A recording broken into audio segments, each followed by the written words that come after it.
Ladies and gentlemen, this is the conference operator. Thank you for joining this morning's Waste Connections Inc. conference call. The call will begin momentarily. Once again, we do thank you for joining. Please stay on the line and the call will begin momentarily.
Good morning, everyone, and welcome to the Waste Connections Inc. Q3 2025 earnings call.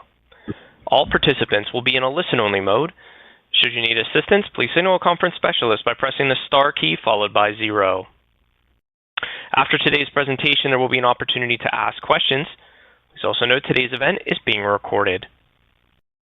At this time, I'd like to turn the conference over to Ron Mittelstadt, President and CEO.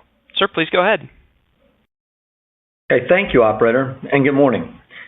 I would like to welcome everyone to this conference call to discuss our third quarter results and to provide some thoughts about the remainder of the year and the setup for 2026. I'm joined this morning by Mary Ann Whitney, our CFO, and several other members of our senior management. As noted in our release, superior execution drove better than expected financial results in the third quarter, bolstered by continued improvement in operating trends. Another quarterly step down in employee turnover and new record low safety incident rates, together with strong pricing execution retention, drove adjusted EBITDA margins of 33.8%, reflecting underlying solid waste margin expansion of approximately 80 basis points in the period. I'm extremely pleased by our team's efforts to overcome incremental commodity headwinds and ongoing uncertainty in the economy in Q3 to achieve the results above expectations. Assuming continuing trends and without further headwinds, we remain well positioned to deliver our full year 2025 outlook as provided in July. Before we get into much more detail, let me turn the call over to Mary Ann for our forward-looking disclaimer and other housekeeping items. Thank you, Ron, and good morning. The discussion today during today's call includes forward-looking statements made pursuant to the safe harbor provisions of the U.S. Private Securities Litigation Reform Act of 1995, including forward-looking information within the meaning of applicable Canadian securities laws. Actual results could differ materially from those made in such forward-looking statements due to various risks and uncertainties. Factors that could cause actual results to differ are discussed both in the cautionary statement included in our October 21st earnings release and in greater detail in Waste Connections filings with the U.S. Securities and Exchange Commission and the Securities Commissions or similar regulatory authorities in Canada. You should not place undue reliance on forward-looking statements, as there may be additional risks of which we are not presently aware or that we currently believe are immaterial, which could have an adverse impact on our business. We make no commitment to revise or update any forward-looking statements in order to reflect events or circumstances that may change after today's date.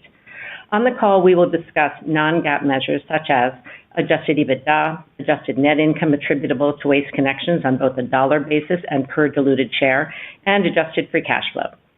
Please refer to our earnings releases for a reconciliation of such non-GAAP measures to the most comparable GAAP measures. Management uses certain non-GAAP measures to evaluate and monitor the ongoing financial performance of our operations. Other companies may calculate these non-GAAP measures differently. I will now turn the call back over to Ron. Okay, thank you, Mary Ann. We are extremely pleased to deliver third quarter results above expectations, demonstrating the durability of solid waste regardless of the economic environment. Q3 revenue growth was led by 6.3% core solid waste price, with reported volume slightly better than expected, down 2.7%. We delivered margins of 33.8%, up 100 basis points year over year, excluding the impact of commodities and our decision to close Chiquita Canyon Landfill as of January 1st. Said another way, normalizing for these factors puts our Q3 margins at 34.7%, without the benefit of any contribution from positive volumes. As we've said, we remain well positioned to enjoy the upside from any pickup in volumes from the broader economy, given our asset position and market selection strategy. As anticipated, we continue to advance that strategy through acquisition activity, which has continued at an above-average pace, resulting in approximately $300 million in annualized revenues either closed or under definitive agreement year to date, with more expected in Q4 and by early 2026. We've had some fantastic M&A wins, including two of the largest private companies in Florida, one of which we closed during Q3, with the other signed and expected to close in Q4. Moreover, our operating performance, free cash flow, and balance sheet continue to provide the capacity for outsized acquisition activity and expanded return of capital to shareholders. To that end, our board of directors authorized an 11.1% increase to our regular quarterly cash dividend, our 15th consecutive annual double-digit increase since the initiation of our dividend in 2010. Additionally, as noted on our last call, we've been in the market buying back shares as we take an opportunistic approach to share repurchases and look to capitalize when we see compelling dislocations across the market or within our sector.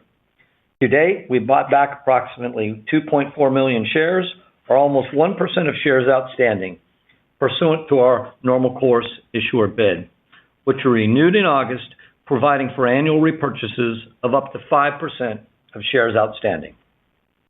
Along with executing our growth strategy, we've also shown significant progress towards achievement of our long-term aspirational sustainability-related targets, as highlighted in our recently released 2025 sustainability report.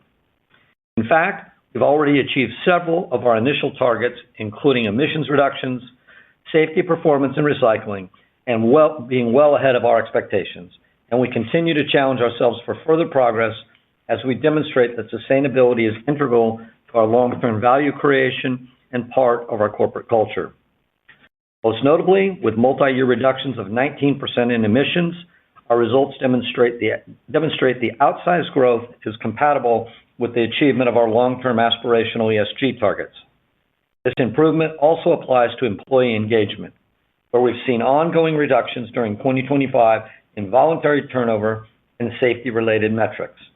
In Q3, voluntary turnover was down for the 12th consecutive quarter, for a total reduction of over 55% from the peak in late 22 and early 23. Similarly, safety incident rates have shown continuous multi-year improvement, now down over 25% to new historic lows for the company. Cornerstone of our operating philosophy is that people are our strongest differentiator, so we're excited to see that the level of employee engagement has never been stronger. And as we've maintained would be the case 2 years ago, we're seeing the benefits of higher employee retention and engagement in our financial results, as evidenced by our 80 basis points of underlying margin expansion in the quarter, with more to come given record safety levels and nearly 3 years of progress. What may be even more compelling is the opportunity ahead, as we harness that engagement to leverage technology in new and unprecedented ways, while adhering to the fundamentals that have driven our growth and success. Along with human capital as a differentiator, we're excited to recognize the benefits of using technology to accelerate and expand the reach of our leaders. To that end, we're making long-term investments in technology and infrastructure to maximize their impact and position the company for continued margin expansion. These investments target productivity and efficiency gains as we look to further digitize and automate operations, enhance forecasting through data analytics, and improve service delivery, all while enabling a greater focus on the customer experience. We are already seeing positive outcomes, including improved pricing retention, as we expand the utilization of data analytics across multiple platforms. We look to build upon these efforts as we deploy additional applications and expand our efforts in 2026 and 27. Now, before we look ahead, I'd like to pass the call to Mary Ann to review more in depth the financial highlights of the third quarter. Thank you, Ron. In the third quarter, revenue of $2.458 billion was above our outlook and up $120 million, or 5.1% year over year. Acquisitions completed since the year-ago period contributed about $77 million net of divestitures. Core pricing of 6.3% in Q3 puts us on pace for full-year core pricing of approximately 6.5%, which is above our initial expectations coming into 2025 and reflects stronger pricing retention in our competitive regions. Volumes were down 2.7%, similar to Q2, and reflected ongoing purposeful and margin-accretive shedding of low-margin contracts and some price-volume trade-off. Volumes also reflected continued sluggishness in the more cyclically exposed activities. The effects of slower roll-off activity and lower disposal volumes, primarily from construction-oriented activity, were similar to those described in previous periods. As such, we saw a more muted seasonal ramp than would be typical for Q3. Looking year over year in Q3 by line of business on a same-store basis, roll-off pulls were down 1% and rates per pull up 2%, which is a modest improvement from Q2. Year-over-year pulls in most regions were flattish, with our southern region still down mid-single digits. Markets like Florida and Texas continued to be our weakest, albeit less negative on a year-over-year basis than in previous quarters. Landfill tons were up almost 3%, led by higher MSW tons, up 2%, and special waste tons, up 10%, with some of that increase due to the timing of jobs that were otherwise expected in Q4. C&D tons, while still negative at down 4%, were better on a comparative basis than in recent quarters, as the rate of decline may be moderating, or again as a result of some timing differences. We've seen pockets of C&D activity in our markets in our central and southern regions, as well as ongoing special waste activity in certain West Coast markets. Moving next to commodity-related activity. Values for recycled commodities and renewable energy credits, or RINs, continued to slide during Q3, both ending the quarter down 30 to 35% year over year. On a combined basis, recycled commodities and landfill gas revenues were down 27% year over year on lower pricing, partially offset by contributions at new facilities. Our E&P waste revenues, on the other hand, were up 7% year over year, driven by our production-oriented R360 Canada business, while our legacy U.S. business was down nominally year over year. Adjusted EBITDA for Q3, as reconciled in our earnings release, was $830.3 million, up 5.4% year over year and slightly above our expectations. At 33.8%, our adjusted EBITDA margin was up 10 basis points year over year and better than expected. This was in spite of an extra 20 basis points drag from the decline in commodities during the quarter, as noted. In the aggregate, lower year-over-year revenues from recycling and RINs resulted in a margin drag of about 70 basis points in the quarter. Underlying solid waste margins, on the other hand, were up 80 basis points, even better than in recent quarters. Not surprisingly, we once again saw the greatest margin improvement in those areas related to employee retention and lower openings. That includes a range of cost categories related to third-party services, including labor and maintenance, parts, and repairs. In contrast, we continue to overcome lagging reductions in risk management costs and look forward to unlocking savings for margin expansion in future periods. Net interest expense in the quarter was $79.4 million, and our effective tax rate for the third quarter was 23.6%. Our leverage remained comfortably within our expected range at 2.75 times debt to EBITDA.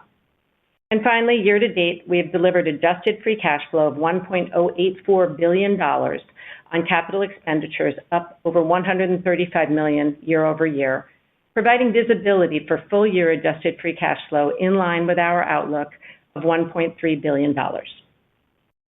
Assuming continuing trends and without further headwinds, there's no change to our full-year guidance, which implies Q4 revenue of approximately $2.36 billion and adjusted EBITDA margin up about 90 basis points year over year to about 33.3%.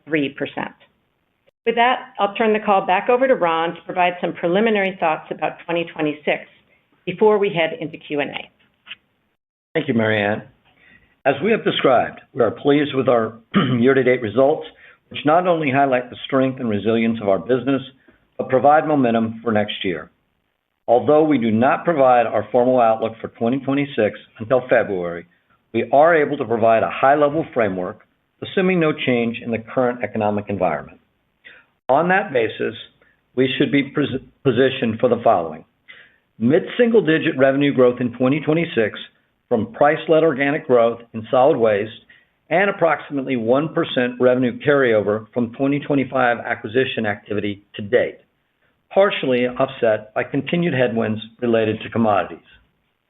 Looking at margins, we remain well-positioned for above-average underlying solid waste margin expansion, with offsets expected from margin-dilutive impacts from acquisitions and commodities.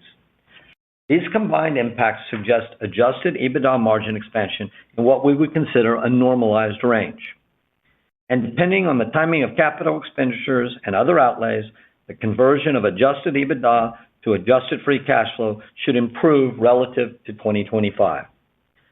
These aforementioned amounts will be positively impacted by the pace and magnitude of ongoing acquisition activity in Q4 and will grow during 2026 as we complete additional M&A. To the extent that we see improvements in commodities and RINs values, those impacts would also be additive to these preliminary thoughts.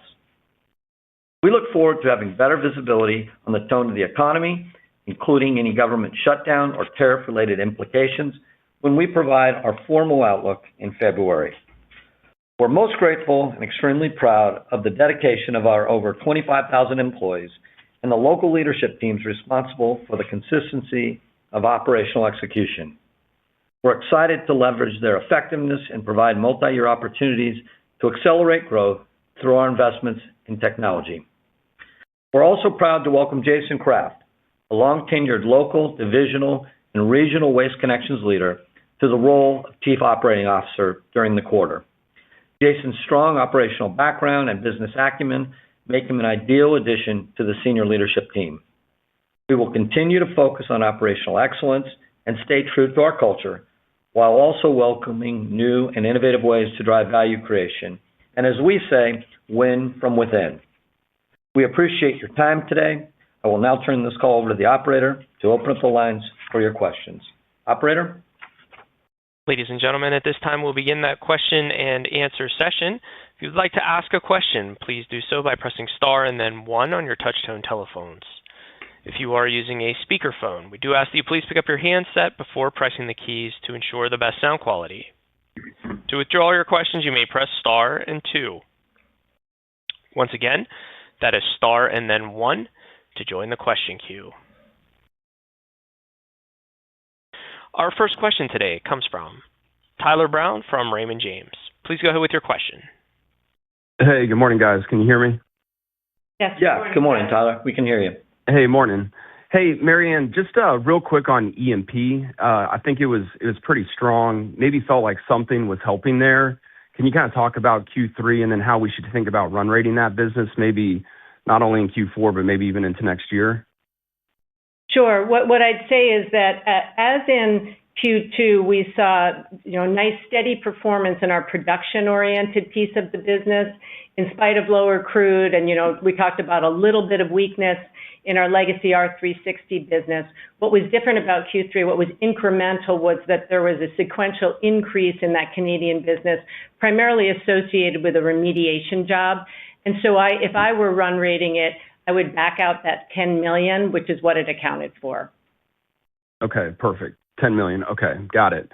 And I appreciate, Ron, the early look on 26, but big picture, is there really any incremental benefit from the new RNG investments in that EBITDA number, or is that going to be more of a 27 number? And then based on what we know today, where should that green CapEx come in for 25, and then what will remain kind of in 26 as you sit here today? Yeah, Tyler. So first off, there is no incremental RNG revenue or EBITDA of any amount materially in the balance of 25 guidance or in the 26 first look. Okay, nothing there because most of our projects are timed to come online at some point during the fourth quarter. So there could be a de minimis amount, maybe a couple months in 26. So that benefit's really not till 27 in revenue, EBITDA, and margin. And, we originally thought we'd spend between 100 and 150 in CapEx on RNG in 25. That number is now probably between 75 and 125, so maybe stepping down about 25 to 35 million. So there could be 25 to 50 million of green CapEx rollover into 26. Okay, excellent. Very helpful. And then I just want to make sure that I've got your commentary about 26 margins. So I think you said a more normalized year next year. That is assuming outsized expansion in solid waste offset based on what we know today by dilutive M&A and dilutive commodities. Is that right? That's exactly right. You have it exactly right. Right now, we believe commodities, if they stayed where they are, about a 20 to 25 basis point dilutive impact on a year-to-year basis, and M&A, call that 10 to 15. So you're somewhere between, 30 and 40 that you're overcoming, and so that puts you in that 20 to 40 normalized, which tells you what the underlying is doing. Yeah, perfect. Okay, and my last one, just big picture question, and you touched on it, Ron. There's obviously a ton going on in the world of technology, and it sounds like, you guys and quite frankly, the industry at large probably stand to benefit from maybe some of the productivity that AI might bring. But can you just talk a little bit about your strategy, where you are in the journey, what kind of tools you're talking about, and is that something that we should see a gift that gives over the next, call it half decade, or how should we just think about that broadly? Appreciate it. Yeah, sure. Well, obviously we are mostly talking about two things. We're mostly talking about, data aggregation amongst historically disparate systems and apps, which are now being aggregated and can speak to each other and provide data analytics that we really haven't had to this degree. And then the utilization and overlay in multiple areas of AI to analyze that data and help us in areas of pricing, customer engagement, route optimization, maintenance projectability, and a variety of other things. We laid out in late 24 sort of a 3-year, call it total digitization of the organization by the end of 27. So we are now, call that 1/3 through that. We focused heavily on pricing and budgeting, forecasting, and planning through the use of AI and data aggregation in 25. For 26, we will be doing the same on sort of route optimization, as we've mentioned, working to sort of what I call ways for garbage, if you will, from a routing, a real-time routing standpoint rather than a static routing, as well as a dramatically enhanced mobile application. And a complete revamp of our maintenance software and its integration to our operating system. And then there are additional plans for 27. So, I think I think it's too early to know exactly what that does margin-wise. It's obviously they are all a margin lift and continuing to help us with, outsized margin expansion. But I can tell you the first 2 to 3 things that we have done in late 24 and 25, there's been a very, very rapid payback on those investments. And we're, surprised at the magnitude of the impacts, favorably surprised. So I would tell you that, looking out, as you said, maybe over a half decade, a 4 to 5 year period, we should continue to see those. And I'd say those impacts are more in the 2 to 3 year period. We should see most of the benefit from. Interesting. Okay, thank you. Our next question comes from Noah Kaye from Oppenheimer and Company. Please go ahead with your question. Good morning. Thanks for taking them. I'll pick up on Tyler's last question around really the runway for accelerating or improving pricing retention from some of these changes in tools. What are you specifically thinking about in price for 26? based off of the restricted and where you expect to be on open, and how much does this effort contribute to that? Well, no, I'd actually start in 25 because we already said that we've actually been using this tool and been applying it this year, deploying it this year. And as you'll recall, we had initially guided to pricing of around 6%, and we've ended up giving you an updated guidance for 6.5%. And so that improved pricing retention we would attribute in part to the tool that we've been deploying, and we'd also acknowledge that those improving metrics on the operating stats, like having our seats full and retention better, lower turnover, that also contributes to the to pricing retention. So I'd say that gives you a flavor for the kind of benefit we're seeing. A portion of it we would attribute to that tool. So then when we think longer term, we think about really the life cycle of the customer and be able to hold on to customers by putting in smart price increases and minimizing the amount of customer loss and, of course, rollbacks. And so we think of it as taking some pressure off, using the pricing lever to drive that price-cost spread, and being incremental, as we've demonstrated this year, for the possibility that there's upside when we go into a year. To your specific question about how we're thinking about next year, as you know, we think in terms of the two pieces. There's the CPI-linked markets, and that's a lagging CPI adjustment, which over the past year, those increases have been smaller than in the prior year. So you'd expect less price in those CPI-linked markets. And then the real question becomes, what are cost pressures doing, and how much price do we need in our unrestricted markets? And then how effective are those price increases?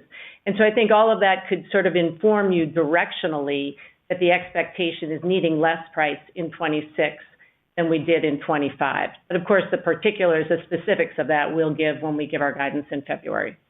And no, I would just add that, the expectation of still 150 to 200 basis point price cost spread is directionally how you should think of that, and our confidence level of achieving that, I think, has improved with the utilization of the AI tool that we've been working on for the past year plus.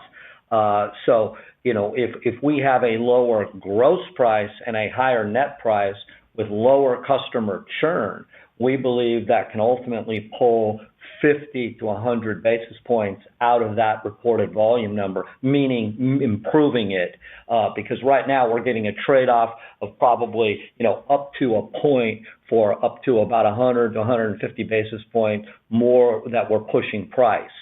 So as we can pull that down and offset that churn, that layers for us in the organic growth number as well. Very interesting. Thanks, Ron. Thanks, Marianne. You mentioned the $50 million potential year-over-year benefit from lower green capex to free cash flow in 26. Just what are some of the other puts and takes that we should be thinking about in our models for free cash flow conversion? Well, of course, no. We need to get through this year we know the timing of CapEx. We've talked about taking advantage of bonus depreciation by potentially adding CapEx as we exit 25 for fleet and equipment. You should expect us to be looking at that. That'll inform our thinking about 26. As we said, the green CapEx will inform it, and ultimately what we guide to for EBITDA. All of those things will together inform our thinking about what the moving pieces are for 26.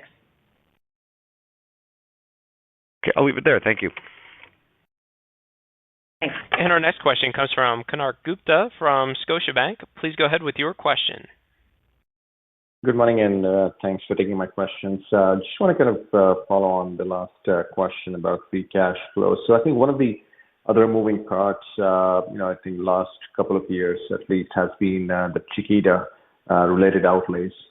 So can you update us on where the Chiquita situation today is in terms of your remediation obligations, and how do you expect those outlays to trend in the next year or so, and then also maybe update on where the litigation currently sits there? Sure. I'll take a crack at this for you. We would tell you that overall, the mitigation and treatment of the reaction, or what we call the ETLF, is actually going about as we expected, or maybe in ways even a little better. We continue to make progress on the removal of the leachate from the landfill that is being generated by the reaction, and that amount continues to drop quarter to quarter. We peaked at handling over 400,000 gallons a day, and we are now handling about 220 to 240,000 gallons a day in real time. And at that 220 to 240,000 gallons a day, we are reducing the level of leachate within the landfill itself, which tells us that we are on the backside of the reaction curve, because we're now effectively outrunning the reaction generation, whereas a year ago, the reaction generation was outrunning us. So those are some very good signs. We have completely capped with about 42 acres of synthetic liner, the reaction area. We have voluntarily agreed to cap an additional 50 acres over the next 3 years, preventatively, and at the request of agencies, and we agree with that. And we are complete drilling of all of the extraction wells and implementing all of the submersible pumps to remove the liquid. So, and we have dropped by over 95% the registered odor complaints that are monitored through local agencies and the State of California Air Board. So I would tell you that the reaction handling is going as expected, or even better on that front. You know, at this point, the outlays are running somewhat ahead of our expectations because we've taken additional steps to decrease the impacted area and accelerated some of those steps on our leachate treatment activities. We continue to believe and expect these efforts, and that others that we're pursuing will and are resulting in decreasing outlays given the progress that we've made. So you know, that's really the reaction front, and then you have the sort of the whole separately regulatory compliance and litigation that comes along with this type of an event. And of course, you know, we're not going to comment on litigation because we are in a public forum, but I just tell you that that's probably expected, as you would expect in something like this. So, you know, that's really the update on where we're at. And that's helpful, Ron. And just in terms of guideposts around the outlays for the Chiquita this year versus what you can expect maybe next year? Yeah, well, you know, we're not yet prepared to outline that. Well, we will obviously do so in February when we give our full guidance. But what I can tell you is that, as we said, we're somewhat ahead at this point right now this year. We don't necessarily view that negatively. We have no reason to expect, as we sit here today, that the total outlay that we have outlined when we originally took an impairment and a charge when we closed the site for our post-closure has any material change to the totals. Okay, that's really helpful. Thanks. And just to wrap up quick on the volume side of things, I think you know, heading into the third quarter, the expectation was volumes to be a little bit worse than what you guys had seen in the first half. So just trying to understand, like, you know, if you can parse out some of the key underlying drivers in the volumes here with respect to, you know, macro, the Chiquita obviously overlap because you shut down the landfill in Q4 last year, and also anything else in the volume that you can call out for Q3 and expectations for Q4. Sure. So to your point, coming into Q3, we'd seen some incremental weakness at the end of Q2, and our expectation was that perhaps there was really no seasonal ramp, and we did see a bit of a seasonal ramp, but we would describe it as muted. You know, I think it was up about 1.5% sequentially, which is less than half of what you would typically expect to see. So you know, some muted improvements. As I mentioned in the prepared remarks, special waste was up, about 10%. I'd always hesitate to generalize from something that's event-driven and pretty lumpy, since last year special waste was down 10% in the quarter. But it was encouraging to see less negative trends, again, as I mentioned in the remarks, in C&D, so a little better than it had been in prior quarters. Again, I wouldn't generalize from this because also, as I'd mentioned, some of it is just timing. And we had expectations about what the back half of the year could look like. And if some of it occurs in Q3, that means you shouldn't assume it happens again in Q4, again, given the event-driven nature of the business. But encouraging to see that things aren't incrementally worse. Arguably, this is our 8th quarter or even more of just kind of flattish activity levels, and so you're not seeing the creation of new volumes. Understood. Thanks so much for the color. I appreciate it. Our next question comes from Chris Murray from ATB Capital Markets. Please go ahead with your question. Yeah, thanks, folks. Good morning. Maybe just thinking about volumes as we go into next year, and just if you think about that we're going to be rolling off Chiquita, which has been a pretty big headwind.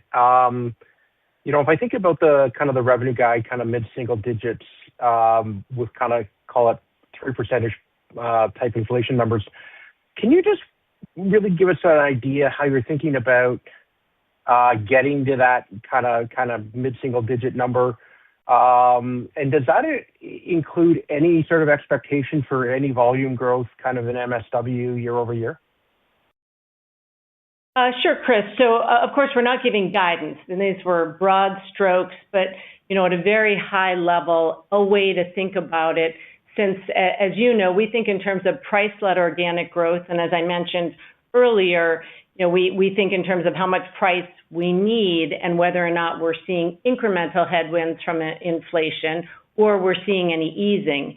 And given the fact that, as we've talked about, the underlying margin expansion we've enjoyed because of the self-help measures and the fact that trends aren't getting worse based on what we're seeing right now, one could envision that the pieces would have price that's not as positive as it was in the current environment, and there might be volumes that are not as negative. And the net impact of those two would get you to be approaching the kind of numbers we're talking about. And then you layer on the M&A with some offsets. And so I'd say that's a way to think about the building blocks. And of course, we'll have better information and insights in February when we actually give our guidance. And Chris, I would tell you that, look, we have said that our costs this year have been running. Of course, they were higher at the beginning of the year, coming down throughout the year. We point to labor because that's the largest cost item. As we exit the year, we're approaching going below 4% in labor. It was 4.1% in Q3. And our other costs are running just below that.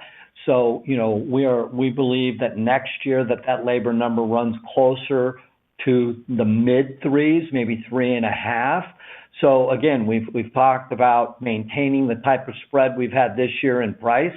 So assuming that is what continues in the cost, I think you can get yourself pretty close.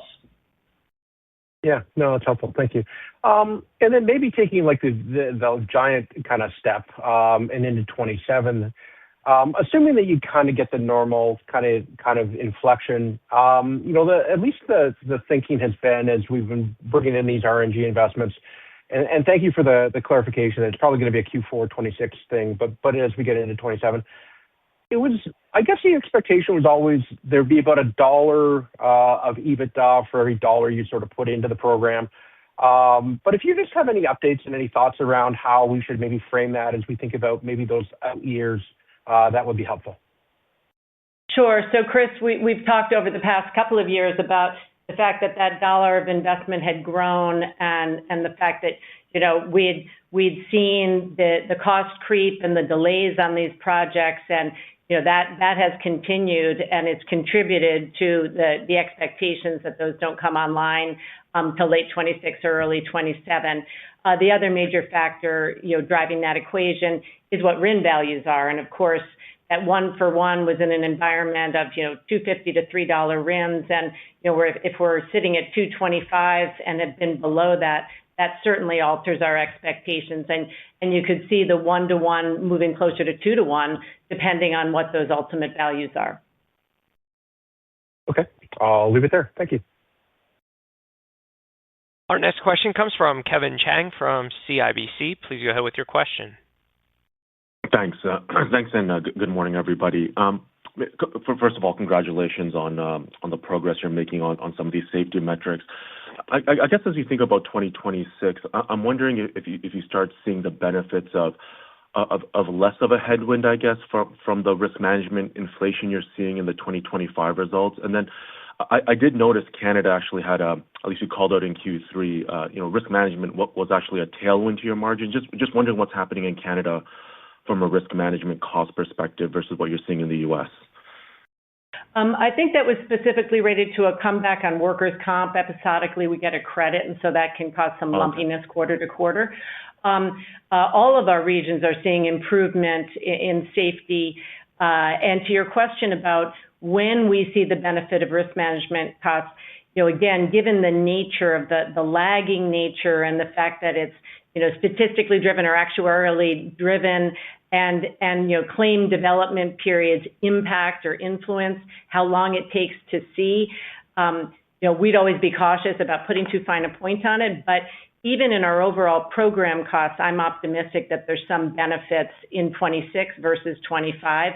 I think the key thing to take away, Kevin, is that we had talked about 100 basis points of margin expansion, and we're driving the kind of results you've seen in spite of the fact that it's not just that we haven't gotten the risk benefit, but it continues to be a headwind of 20 to 30 basis points in the quarter. So it gives you an idea of what unlocking it could do as we look ahead.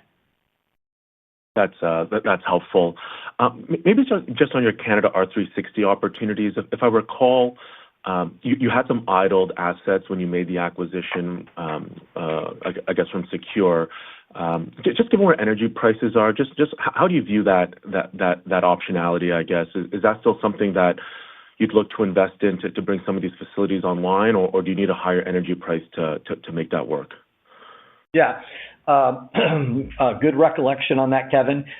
In fact, there were 6 idle assets when we closed the transaction. 2.25 years ago or 2.5 years ago now. We have, in the course of 2025, invested in and opened 2 of those 6. And that is actually something that helped us in Q3 at one of those facilities. Again, these are smaller facilities and smaller contributions, but they certainly were positive to volumes and our performance in Q3 and will be in Q4. We're going to assess each of the remaining 4 we reassess all the time. It isn't as much in Canada because it's a production-based business. Mm-hmm. It isn't as much the price of crude, although that is influential, no question. It's where there is new drilling activity and its proximity to facilities that you might have shuttered. So as activity moves amongst formations from time to time, and it moves much slower in Canada because they have much longer life wells, that will really affect when we open those additional facilities. That's super helpful. Maybe I can just fit one last one in here. Just any update on the New York commercial zones? It looks like they're going to open up the 2 Bronx regions, which I think you have. I guess the permit in those markets as well. Just how's that going and your experience in Queens? I guess as that test run has come to an end here. Yeah, you are right. In fact, they have opened 2 additional zones, and we have permits in both, Kevin, to answer your question. They opened those October 1, so we're 2.5 weeks into it. It's going fairly well, and I would say about as expected. We didn't mention this in our commentary, but in the fourth quarter, we will be closing on the largest remaining transfer station in the Queens market that we have actually had under definitive agreement since back in April and May. and there's a complex regulatory process to get through in New York. And we have gotten through that process and gotten approval to close on that transfer station. And that really gives us one more leg in this jigsaw puzzle of how the franchise business comes together in New York City. So we're looking forward. We will have that open here. Well, we will have it under ownership here in the fourth quarter. So we're making good progress. It's a scramble when they open these zones. But we are very, very well positioned for that with the magnitude and size of our sales force and our operating footprint there. So I'd say that continues to play out about as expected, and we look forward to them rolling out the remaining zones over 26 and 27. Perfect. I appreciate you taking my questions. Thank you very much. Our next question comes from Jim Shum from TD Cowen. Please go ahead with your question. Hey, good morning. Nice quarter. All my questions have been answered. I have just two quick ones for you, though. Are you seeing any issues obtaining new trucks, and do you think there will be any tariff impact next year? I know there was pretty much no impact this year. Yeah, Jim, I mean, first off, I would tell you that we are really not seeing, and it's a good question because up until I would tell you probably about mid this year, there was still some supply chain delay, but that has really eased. And in fact, we are in the market currently buying additional fleet that we're pulling into 25 because of availability of it and our desire to not only obtain it but to take advantage of bonus depreciation with the change in law. So no, we're really not. So I wouldn't want to use that as a reason we couldn't deliver on getting all of our vehicles. As far as tariffs, we are hearing from manufacturers that there's probably somewhere in the neighborhood of a 3,000 up to about a 7,500 per truck impact because it affects different components of both the chassis and the bodies separately.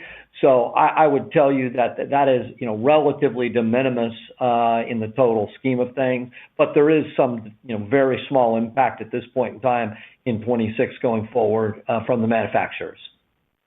Okay, great, thanks. And then you guys talked quite a bit about volume, and just maybe one more on that. From a volume standpoint, next year, are there any major contracts that expire that you're likely to shed for next year? Now, I know that there's always going to be some, but I mean like large sort of needle movers, whether it be from Progressive or any other contracts. Right. Understanding that there's always ins and outs. No, there's no significant chunky contract, and in fact, in Q4, the chunkier one that's been impacting this year about 20 basis points, that actually expires or anniversaries, and so it eases that shedding a little bit. Okay, great. Thank you very much. Sure. Our next question comes from Toby Sommer from Truist. Please go ahead with your question. Thanks. With commodity prices in RINs, recycling kind of being a headwind here for a period of time, does this influence and affect at all the way you think about the mix and exposure that you want to have within the portfolio and income statement in these buckets? And, how much higher or lower do you think your exposure might be in 3 or 5 years? Toby, we think in terms of providing the service to our customers, and so it's really a function of the mix of markets, where, as you can appreciate, on the West Coast, where we've always had a high amount of diversion and therefore recycling, and that's a great model for that business. And then off of the West Coast, in places where really we've always taken kind of a slow-moving approach to get critical mass and then build out our own recycling facilities. Again, it's all based on meeting the customer's needs, and then we think about de-risking it to the extent we can. That's why you've seen us build our own recycling facilities in certain markets, and it's really coincided with the incremental technology in these facilities, and so that's made it a better business. And partnering with a nationwide broker to get better pricing through volumes. So we've approached it as how do we mitigate the overall impacts, make it a better underlying business, and then communicate to you all what the sensitivity is with movement in commodity values. Because we've always maintained, particularly given the fact that the recycled commodities running through our facilities come off of our own trucks, it really has to start with pricing it appropriately at the street. And so that's what we focus on. And the last thing I'd say, Toby, is with regard to that is if you think about our, I'm going to use this word, growth algorithm, where we have predominantly price-led organic growth. Obviously, if that's the case, your percentage of commodities will naturally drop over time mathematically. And unless your M&A is materially outpacing in a year your price-led organic growth, and it has been running about the same or maybe a little under. So I think over time it is much more likely that the percentage of things that are linked to a commodity that has some market volatility continues to drop as a percentage of revenue in generalities. Thank you. And I wanted to ask a question about the great labor retention and cascading positive financial impacts on the income statement. How much of a margin impact in sort of delta is there between the current trend, which is phenomenal, and what you might consider to be normal? Because should the labor market ever kind of change here and start to improve, there may be a little bit of give back for the industry and the company. Yeah, well, I would characterize it in this way. We have originally, when we went down this path, we said, hey, there's about 100 basis points of margin expansion that can be unlocked over a 2 to 3 year period as we achieve our turnover reduction goals. And we said that doesn't show up in just one line item. It sort of shows up in 7 or 8 at 10 to 15 basis points per line item. And that has happened. We are about 2/3 through. I'd call it 65 to 70 basis points of that unlock has been achieved. Now, here is the thing. We've actually achieved 130 basis points because we've overcome the margin headwinds of things that have affected against us, such as drops in commodities, RINs, as we've talked about, and increases in risk from prior period severity. So we've still got another, third to go to get that at 100, but that would actually put it at closer to about 160 to 170 is what we would have achieved through that. So, we believe you'll see the vast majority of that finish out over the course of 26. And then, if there is, to use your word, additional give back because there was some labor softening, that would be determined. But I will tell you that, look, you're always in the market to hire the best quality people. And even in the time of labor softening, best quality people in this economy have opportunities. So I wouldn't think of, that flexing downward. I would just think of it as being more stabilized. Thank you very much. Our next question comes from Sabahat Khan from RBC Capital Markets. Please go ahead with your question. Great. Thanks and good morning. Just a quick clarification on the margin and maybe a bit more of a detailed one. If we caught it right, I think you were saying about 50 to 80 beeps of underlying margin improvement offsetting about 30 to 40 beeps of headwinds. One, did I catch that correct? And secondly, is this just more kind of price cost spread and benefits of the employee sort of safety and all the retention related benefits, or are there kind of other benefits that you expect? Maybe even if you think about 2-3 years, kind of where are some of the margin levers that we should look at? Thanks.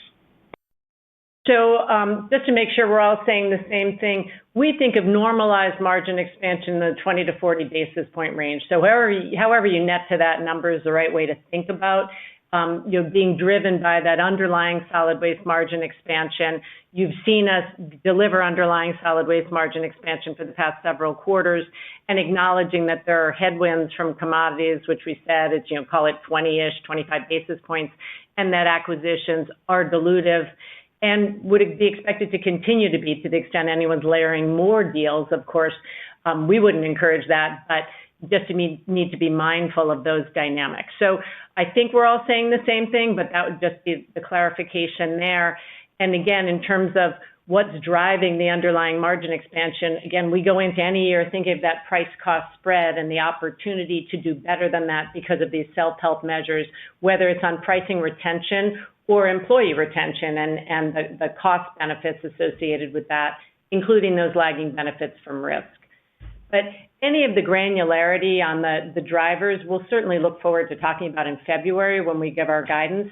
We appreciate the opportunity to communicate at a very high level, broad strokes, how we're thinking about next year. Okay, great. And then just within that 7% growth number in the E&P, I think you mentioned there's a small facility that added as well. Is there any way to quantify what the sort of an annual or run rate benefit from a facility like that might be? Oh, the annual contribution from a facility like that is probably in the $3 million revenue range and, $1.5 to $2 million EBITDA range. Great. And then lastly, I think there's a comment within this quarter, the results, there's an amount related to a landfill. Presumably it's something different than the Chiquita landfill, but should we assume that this was just sort of like a one-off? Is there any sort of bookends you'd want to put on some amount like that, or should we just see this as a one-off remediation type cost that was incurred in the quarter? Thank you. Yes, thanks. Nothing to do with Chiquita. It's a one-off, as I said. It's just a timing difference in commissioning a disposal well and some incremental costs in the meantime. Great. Thanks very much for that. Sure. Our next question comes from William Grippin from Barclays. Please go ahead with your question. Great. Thank you. Good morning. Just one quick one for me here on capital allocation. You obviously ramped up share repurchases here in the third quarter. Just wondering how we should think about maybe the split between spending on acquisitions and buybacks, as we look into 26, maybe in the context of the M&A pipeline that you kind of see in front of you right now. Sure. Well, you should always think in terms of, strategically consistent, appropriately priced M&A is always going to be our highest and best use. We look forward to continuing to grow the business the same way we've historically grown it, concentrating on the types of markets that have really driven our success. Still see a lot of runway. We've talked about the $4.5 to $5 billion in private company revenue that fits that model, and that really, of course, sellers drive the timing of deals, but have talked about the pipeline continuing to be robust. And Ron talked about the successes we've had this year and the things we're closing in Q4, and looking ahead to next year, more to do. So with that as the backdrop, then the observation is, even with a dividend that continues to grow at double-digit percentages annually since its inception, we have tremendous flexibility to also do share repurchases. And you saw that in this recent period when, as we would characterize it, there was an opportunistic environment, or said another way, a dislocation that made it compelling from our perspective.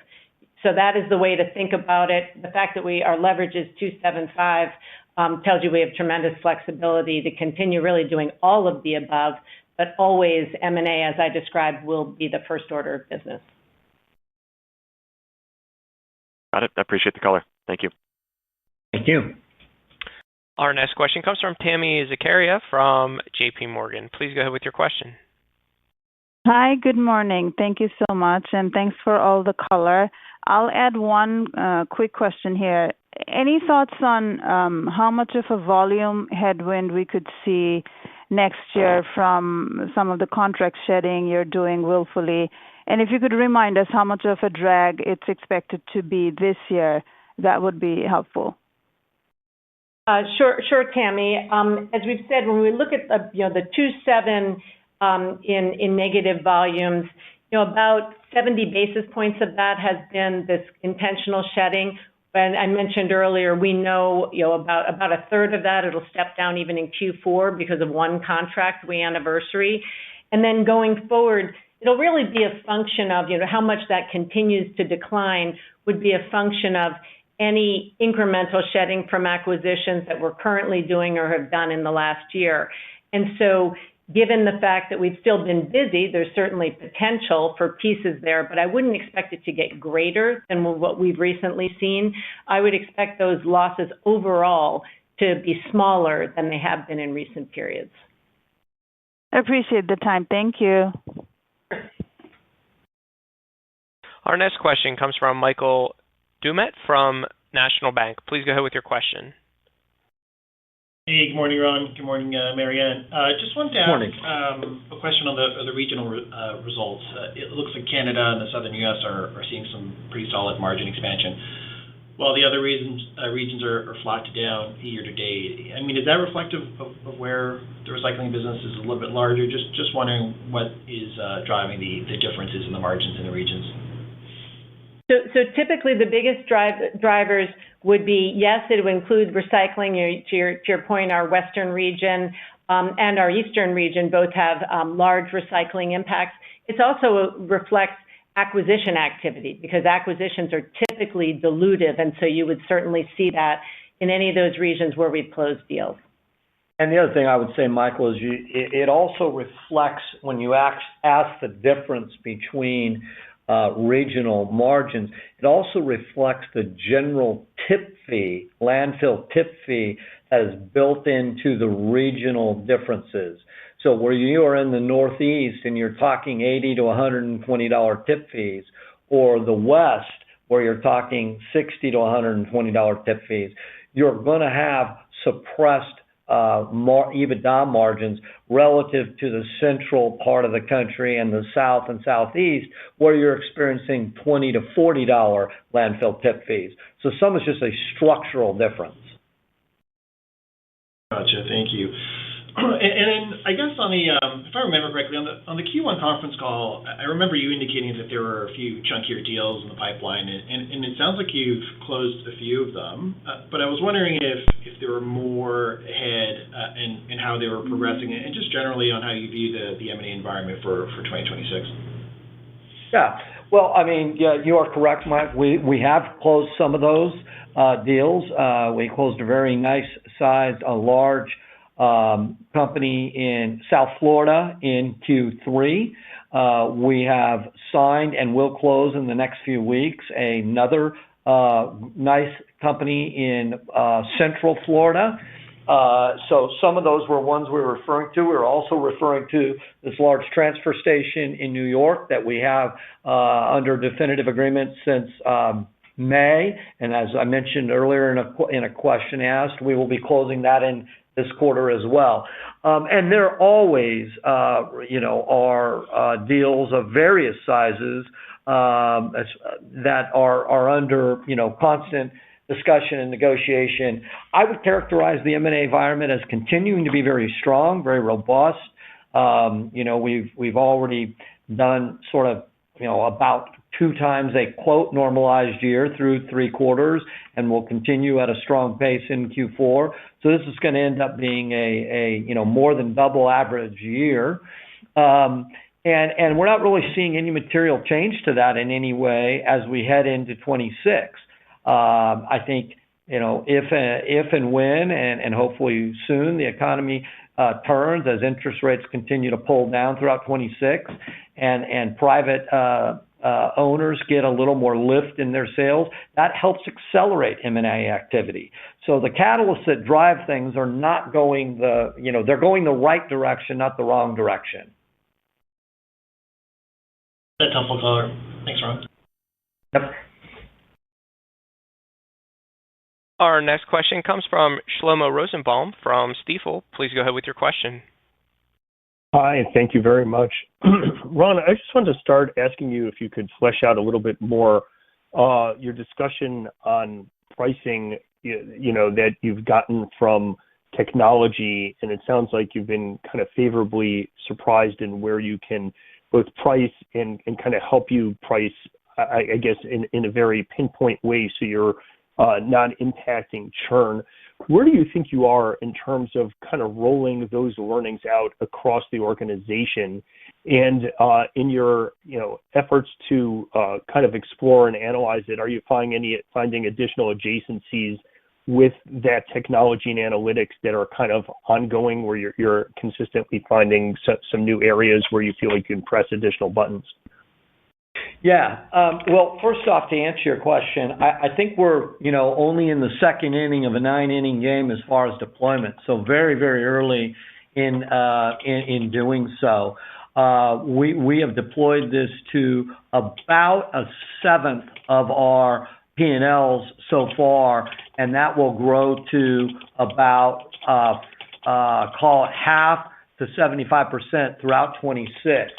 So I think you'll continue to see improvement in that 26 and into 27 before you really start to see all of the impact. And really, look, the ultimate objective, I think, and I don't think we're any different than any of the other large public companies, is how do you achieve your price increase objectives with the least customer churn by type of customer, by geography. And so, instead of being, I'm going to call it more uniform with if everybody's getting a 7% increase in a certain market, does somebody get 1.9 and somebody get 10.4 based on individual customer specifics of sort of an algorithmic stack of what we believe causes customer price acceptance or rejection or negotiation. And so, I think ultimately this takes pressure off volume trade-off between price and volume, and you're gonna begin seeing that in 26 and continue to see it as we go forward. And I think it allows us to achieve with less customer rollback and defection our price increase objectives. So I think it's a little too early to say what else that means, but if it accomplishes that objective alone, we'd be, extremely satisfied. And the early indication from 1/7 of the company's locations is very positive. It's a 30 to 40% reduction in churn on similar price increases. So that's pretty significant. Thank you. And then maybe for Marianne, can you talk a little bit about the puts and takes in the implied margin expansion of 90 basis points year over year for next quarter? Like maybe just give us a little more breakdown on how that should shake out, at least in how you're thinking about it. Sure. So the key moving pieces there that change between Q3 and Q4 is that 70 basis point headwind that we talked about from recycled commodities and RINs declines to about 30 basis points. And so that of course, is the biggest driver of the change period over period. Okay. And then if do you have like a rollover into 2026 for the acquisitions that have been completed to date? Yeah, we said it was approaching 1%. That was, kind of rounded. I think it's somewhere between 80 and 90 basis points, something like that. Okay. All right. Thank you very much. Sure. Our next question comes from Tony Kaplan from Morgan Stanley. Please go ahead with your question. Hi, this is Yehuda Silverman on for Tony. Thank you for taking the time. Just got a quick question on commodities in the quarter. Some of the headwinds that were factored into the guide, were the results in the quarter worse or better than expected? And then looking ahead, what is something that can mark a recovery or stabilization of the commodity prices? Is it more macro or economic activity the only notable driver, or are there other drivers for potential recovery? Sure. So the incremental headwinds from commodities that we talked about in the quarter were about 20 basis points. So the continued slide we saw during the quarter that we talked about overcoming with our underlying margin expansion. And I would say, generally speaking, the best indicator would be the macro environment, the overall demand, and visibility on that demand. The good news is that there's been so much conversion in the United States of mills to taking recycled feedstock. That demand has been steadier, and there's far less influence internationally And that's why I would argue that, it could be a factor in the greater stability overall in those commodity prices, particularly OCC. Got it. Just one more quick one. Is there, on a government shutdown, if that's prolonged, is there any potential impact on customers' decision-making or contracts, or nothing really important? It's not so much government contracts. It would just be the overall activity and, the lack of visibility there to the extent it's influenced by a government shutdown. I mean, we certainly might pick up at parks or things, but it's not a needle mover. Got it. Thank you. Sure. And our next question comes from Trevor Romeo from William Blair. Please go ahead with your question. Hey, good morning. Thanks for squeezing me in here. I'll just maybe a couple of quick landfill-related questions. One just on Arrowhead. I think maybe first, I guess, any update on tons going to the facility, whether those are still ramping. And then, we have a big merger in the rail space, I guess, pending that could include some of the lines in that part of the country. So just wondering if you could maybe see any changes or impact to your service there if that merger is approved. Yeah, sure. I'm happy to give you an update. So Arrowhead has continued to progress. We are now hitting about 7,500 tons a day in Q3 at Arrowhead. Recalling that when we acquired the site in August of 23, so 2 years ago this quarter, it was about 2,500 to 2,700 tons a day. So we've, made substantial progress there.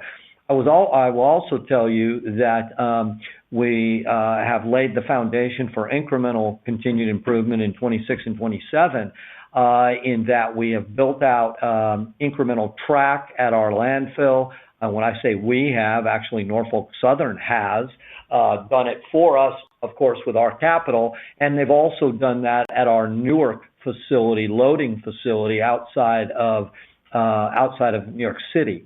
Those two things were crucial for them to begin running a unit train for us, dedicated unit train, multiple days a week. And that is actually scheduled to begin in the mid to late fourth quarter of this year. That will be very helpful to us. That will reduce transit times by potentially up to 25 to 30%. And that helps the overall cost structure for Norfolk Southern, but also for us, because it requires less rail car capital from us as we expand, because you're getting more turns on your existing rail cars. So those are all good things. Yes, and the pending UP Norfolk Southern merger. First off, we have a very long-term contract with Norfolk Southern that will have no effect on, or should have no effect from, the merger. So we're not concerned about that.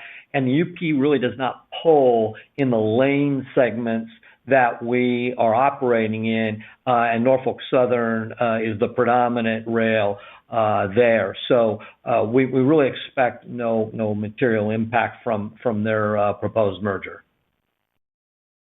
Okay, thank you, Ron. That's helpful and good news on the expansions. And then real quick on Seneca Meadows, I know you're going through kind of a permitting process for expansion there. Just any quick updates you could give us on how that process is going? Yeah, I would tell you that really we are tracking about as expected. We remain very confident in our ability to get the expansion. There's sort of a two-step process. Well, there's a three-step process, with the biggest one being local host agreement approval, and we have achieved that. There was also a legal challenge by some township group there, and that has been effectively thwarted by the higher court in New York here in the last, it's been stayed is a better way to say it, maybe, than thwarted. We believe it's a good indication it will be thwarted, but it's been stayed. So that's positive. And then there is a final technical demonstration through the state, DOC, and that is ongoing. So we again remain confident that we're on track to obtain it. All right. Thank you very much. Our next question comes from Stephanie Moore from Jefferies. Please go ahead with your question. Hi, good morning. Most of my questions have been asked. So apart from asking you, Ron and Marianne, how you're doing, I think I'll just throw in, as you think about your M&A opportunity and your pipeline going forward, is it at this point solely focused on kind of MSW deals, or is there a willingness to look outside of traditional MSW deals as well? Thank you. Well, first off, Stephanie, thank you for asking how we're doing. Thankfully, we're doing all right. Appreciate that. And as far as our pipeline, there is nothing in the pipeline that is anything but traditional solid waste deals. That is what is in the pipeline. That is what you will see closing in Q4. That is what you will see closing in 26. And we are not looking at something that is outside of that, our sort of core arena, and do not believe there's any need to do so at this point in time. Very clear. Thank you. And our next question comes from Tony Bancroft from Gabelli Funds. Please go ahead with your question. Hey, Ron and Marianne, thanks so much. Great job on the quarter and great job overall. Just regarding, maybe Ron, I know it's very late in the game here, but regarding, your view on maybe how PFAS will play out. I know it's sort of been quieted recently, but all these long-term liabilities always seem to pop their heads up again. I just want to get your view on that at your landfills and the economics around that. Maybe a quick hip pocket lecture, and then you've seen others talk about doing these plastic sort of polymer plants, and just want to get your view on what you think of the economics on that are long term. Maybe just a quick hip pocket lecture if you could. Sure. I appreciate it, Tony. Look, with regard to PFAS, obviously things will continue to be codified through the federal government, and we as an industry and us as a company will react to that. I can tell you that we have been working on this for the better part of 3 years. We've narrowed down to 2 to 3 technologies, all of which are working and performing very well. We have bought portable units at multiple of our landfills, effectively utilizing what I would call sort of in effect, a solidification and stabilization of the PFAS from a leachate and removing it before you do anything with the leachate, and taking that PFAS, which is now in a solid form, and disposing of that properly. So we're very confident in our ability to comply with it. We're confident in our ability to pass those appropriate costs on in our rate increases to our customers, and to demonstrate to publicly owned and privately owned wastewater treatment plants that the leachate is below a level from a PFAS standpoint of any federal regulation. So it is not a needle mover in any direction for us on a real revenue opportunity or a real expense creep at this point in time. So we remain confident in that. Plastics, obviously, one of the national companies has done a great job with their, I think now 2 polymer centers they've opened and plan to open a 3rd. What I would say is those have been opened in relatively large urban markets where that company has a very nice position, and I think it makes tremendous sense. And I think they're demonstrating that it makes good sense there financially and sustainability-wise. We are looking at some similar things, not a polymer center, but some similar plastic separation treatment technologies that could make sense. We're not prepared to say that they do, but we are moving down a road testing some of them. So I would stay tuned on that.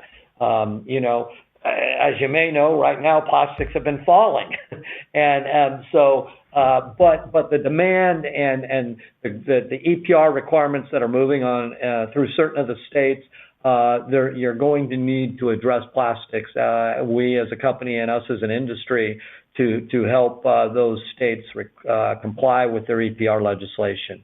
So it'll be a continued developing area. The one thing I would add, Tony, is just keep in mind that plastics are a tiny fraction of the overall stream of recyclables. And to Ron's point, if you have a critical mass in one area, the mass will be very different from having a small amount in lots of markets. Thanks so much. Great job. Thank you. Thanks. And ladies and gentlemen, with that, we'll be concluding today's question and answer session. I'd like to turn the floor back over to the management team for any closing remarks. Okay, thank you, operator. Well, if there are no further questions, on behalf of our entire management team, we appreciate your listening to and interest in our call today. Mary Ann and Joe Box are available today to answer any direct questions that we did not cover that we are allowed to answer under Regulation FD, Regulation G, and applicable securities laws in Canada. Thank you again, and we look forward to connecting with you at upcoming investor conferences or on our next earnings call. Ladies and gentlemen, with that, we'll conclude today's conference call and presentation. We do thank you for joining. You may now disconnect your lines.